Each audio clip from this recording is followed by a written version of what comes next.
Hello.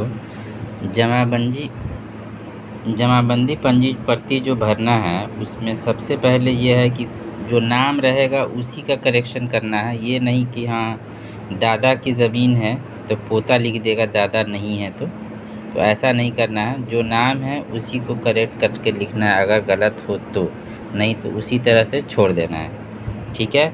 बहुत लोग बता रहे हैं यूट्यूब पर कि ये नाम नहीं, जैसे कराना हो, बंटवारा कराना हो तो पोता का ज़मीन हो गया तो पोता का नाम आ जाएगा, यहाँ लिखना है। ऐसा कुछ नहीं है। इसको सिर्फ करेक्शन फॉर्म है, इसको करेक्शन करने के लिए देना है। जमाबंदी जो है इसमें अगर कोई गलती है तो उसको फिल करना है। तो नेम सेम ही रहेगा, जो नेम रहेगा उसमें थोड़ा बहुत जो गलती होती है उसको करेक्ट करके यहाँ पर सही लिख करके लिख देना है, जो भी रहे। ये रकबा एरिया जो छूटा रहेगा, खाता छूटा रहेगा, खेसरा रकबा, ठीक है, कुछ भी हो वो लिख देना है। एकड़ और डिसमिल में, डिसमिल में जितना होगा वो लिखना है। और यहाँ पे कुछ अगर दिया हुआ है खाता खेसरा और रकबा नहीं दिया हुआ है तो रकबा लिख देना है। ठीक है।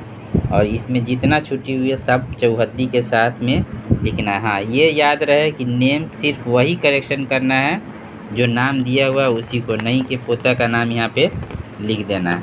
अब रही बात है कि ये दाखिल खारिज करने के लिए बंटवारा वाला है, तो बंटवारा वाला दाखिल एक तो है कि आपका कोर्ट से बंटवारा है या रजिस्ट्री बंटवारा है तो उसके लिए एक अलग फॉर्म है, या उत्तराधिकार के लिए है तो उसका एक अलग फॉर्म है। ठीक है। तो एक जो है उत्तराधिकार के लिए रजिस्ट्री फॉर्म रहेगा तो वो इसमें भरना है। ठीक है। तो उसमें शेड्यूल 1, 2, 3 जितना रहे उसको एक्सीड भी कर सकते हैं। शेड्यूल 1 में जिसको ज़मीन है, शेड्यूल 1 का जैसे डिटेल लिख देना है, जैसे जिसको मिल रहा है शेड्यूल 1 में, बड़ा भाई को अक्सर शेड्यूल 1 में रखा जाता है तो शेड्यूल 1 का नाम लिख दीजिए। ठीक है। पिता का नाम लिख दीजिए, संबंध लिख दीजिए, जाति लिख दीजिए। उसके बाद में उनके हिस्से में जो ज़मीन आई है, ठीक है, जिस ज़मीन से घटना है वो खाता खेसरा लिख देना है, जो हिस्से में आई है वो लिख देना है। उसी तरह से ये इसमें जो लिखना है विक्रेता का नाम, मतलब जिस ज़मीन जो रजिस्ट्री किए हैं उनका लिखना है नाम। ठीक है। उसका डिटेल, जैसे मान लिया दादा की ज़मीन थी, दादा ने रजिस्ट्री बंटवारा किया तो वो डिटेल लिखना है। ठीक। दस्तावेज़ संख्या ज़्यादातर लोगों का क्या है, कैडेस्ट्रियल यहाँ है। ठीक है। तो CS लिख देना है। जिसका खरीदी हुई ज़मीन है, ठीक है, तो उसको केवाला लिख देना है दस्तावेज जब प्रकार में। इस तरह से ये हो गया। एक है सिर्फ उत्तराधिकार जिसमें कोई भी रजिस्ट्री भी नहीं हुआ हो। ठीक है।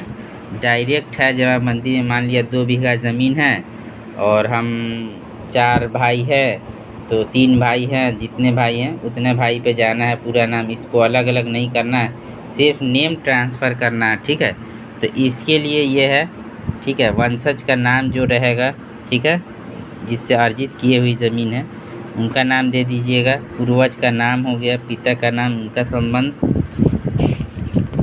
ये जो है जिनके मान लिया 2 भाई है तो दोनों भाई का नाम इसमें लिखा जाएगा, 3 भाई हैं तो तीनों भाई का नाम लिखा जाएगा। मान लिया 3 भाई 2 बहन है तो इसको एक से अलग से जा करके साइबर कैफ़े में इसको एडिट करा करके 5 कॉलम बनाइएगा। ठीक है। भाई बहन जिसको भी देना हो ज़मीन तो सबका नाम रहेगा यहाँ पे।